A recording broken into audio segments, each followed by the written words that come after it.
Florencia, tu m'aimes encore? Tu n'en as pas l'air. Non, ce n'est pas que je ne t'aime plus, c'est que... Quoi? Qu'est-ce qui t'arrive? En fait, je ne sais plus où j'en suis, je me pose beaucoup de questions. Renato demande à Florencia si elle l'aime toujours. Florencia lui dit qu'elle se sent un peu perdue avec tout ce qui s'est passé ces derniers temps. Ensuite Renato lui demande s'il y a quelqu'un d'autre dans sa vie. Florencia est très étonnée de cette question. Elle fait savoir à Renato qu'elle l'aime encore, que son mariage est pour toute la vie. Renato dit ensuite à Florencia qu'il veut être père. Florencia trouve plus important pour qu'il se récupère.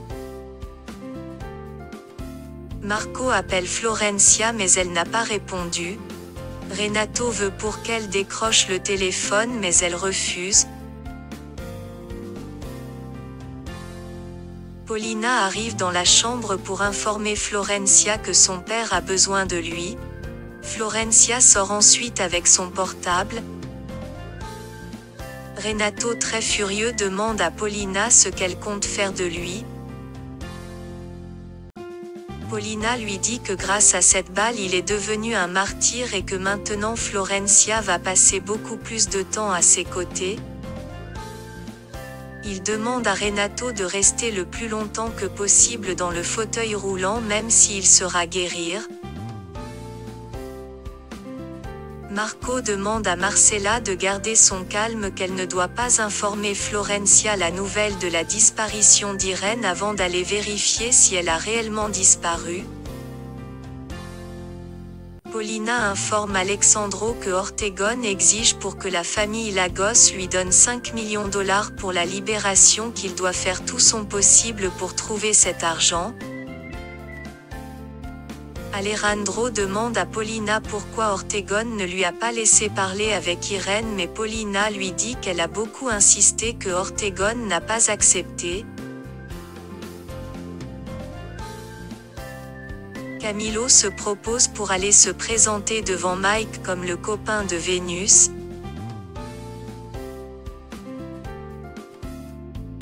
Alejandro informe Florencia que Ortegon a encore appelé, qu'il va faire tout son possible pour donner cet argent pour libérer Irène. Marco veut voir Florencia de toute urgence. Ces deux planifient leur rencontre dans la clinique où était Irène. Sylvia est venue dans la maison de Marco. Elle salue Margarita. Celle-ci lui fait savoir que Marco en ce moment même est avec Florencia. Sylvia décide ensuite de l'appeler. Celui-ci lui dit qu'il est en réunion, que ça va durer toute la journée. Inès annonce à Marco que Ortegon l'a appelé. Il informe Inès que Irène a disparu, que c'est la raison pour laquelle il veut voir Ortegon de toute urgence. De l'autre côté, Ortegon est venu dans la maison des Lagos à l'enterrement de Paulina. Par malchance, il est tombé sur Paulina. Il est très surpris par ce qu'il a donné l'ordre à Inès de l'annoncer, la nouvelle de la mort de Paulina. Dès lors il serait réapparu, pourtant il a reçu cette nouvelle sans que cette femme est réellement morte.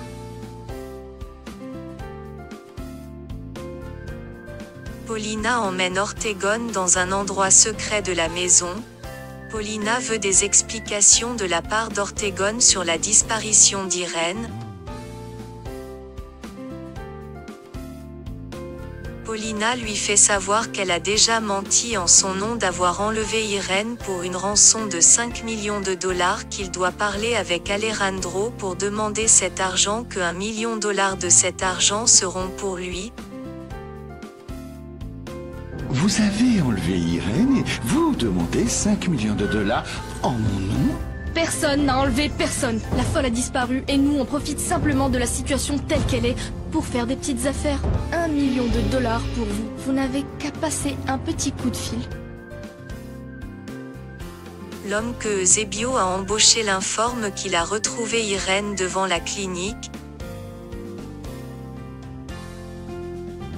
Ortegon avoue à Paulina qu'il vient ici à son enterrement qu'un journal télévisé a publié qu'elle est morte. Paulina demande à Ortegon d'appeler Alexandro pour confirmer effectivement c'est lui qui est derrière tout ça. Ortegon appelle Alejandro. Il fait cet homme entendre sa voix. Maintenant Alejandro est sûr que c'est lui qui a enlevé Irène. Ensuite Paulina fait Ortegon monter dans un taxi. Elle donne l'ordre à cet homme de rester loin de la famille Lagos, sinon elle va le dénoncer à la police pour l'enlèvement d'Irène. Simon est si triste du départ de Lucia. Simon pense que Florencia le cache quelque chose sur sa relation avec Marco Vieira. Florencia affirme qu'il y a vraiment autre chose qui se passe avec Marco. Les hommes d'Eusebio emmènent Irène dans la maison d'Eusebio. Florencia annonce à Simon que Renato l'accuse d'avoir une aventure avec Marco. Elle veut savoir sur quoi Renato est basé pour l'accuser d'une telle chose. De l'autre côté, Mike discute avec Isidro. Il demande à Isidro si Margarita est amoureuse de Eduardo. Il pense que c'est cette femme qui a déposé les lettres de Florencia sur le lit de Marco Vieira.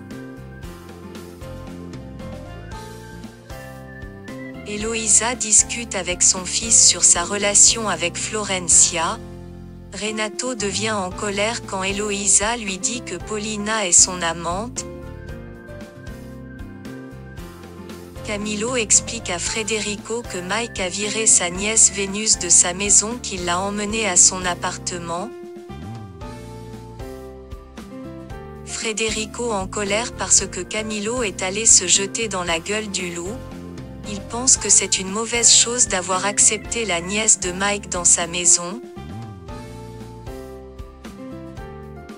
Camilo lui fait savoir que Vénus est différente des autres femmes, qu'il va la présenter à toute la famille. Federico décide alors d'appeler Marco Vieira pour aider Camilo à sortir de ce pétrin. Eloïsa en pleurant fait savoir à Florencia que son fils ne veut plus la voir. Florencia serre très fort sa belle-mère dans ses bras. Elle demande à Eloïsa de patienter puisque Renato traverse des moments difficiles. Isidro a finalement avoué à Mike que Margarita aime Eduardo depuis qu'elle est toute petite, qu'elle est capable de tout. Peu de temps après, Sylvia apparaît. Elle remet une lettre d'invitation à Mike pour Marco Vieira vient rencontrer ses parents. Marco arrive à l'entreprise. Il demande à voir Florencia pour discuter de la construction de son école. Il apprend que Florencia reste tout le temps avec Renato depuis son retour à la maison. Ensuite Federico l'informe que Vénus est dans la maison de Camilo. Marco demande à Camilo s'il est réellement amoureux de cette femme pour qu'il aille parler avec Mike de l'accepter. Alejandro apparaît. Il informe Marco que Ortegon vient de l'appeler pour la rançon d'Irène. Marco propose de l'aider à retrouver cet argent. Il demande à Alejandro de lui mettre au courant de tout.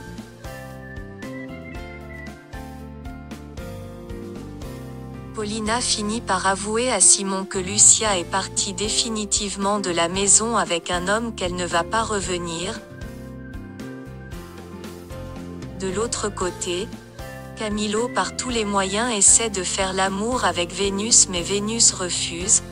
Elle fait savoir à Camilo qu'elle va rester vierge jusqu'à son mariage.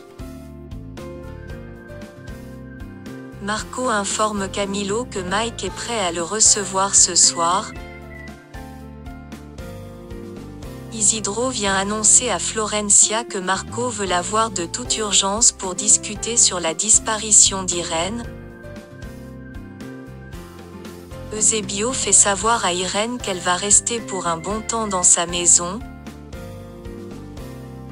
Tout de suite, Eusebio informe Paulina qu'Irène est dans sa maison.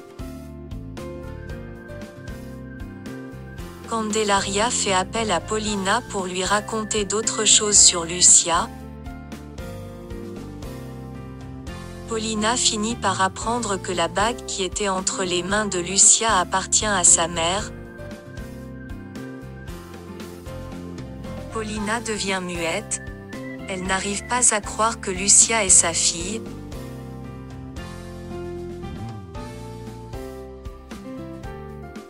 Elle demande à Candelaria de retenir Lucia dans sa maison si jamais elle revient lui parler.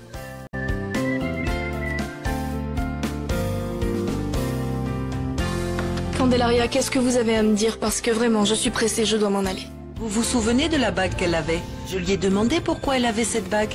Et vous savez ce qu'elle m'a répondu? Que c'est la seule chose qui lui restait de sa maman.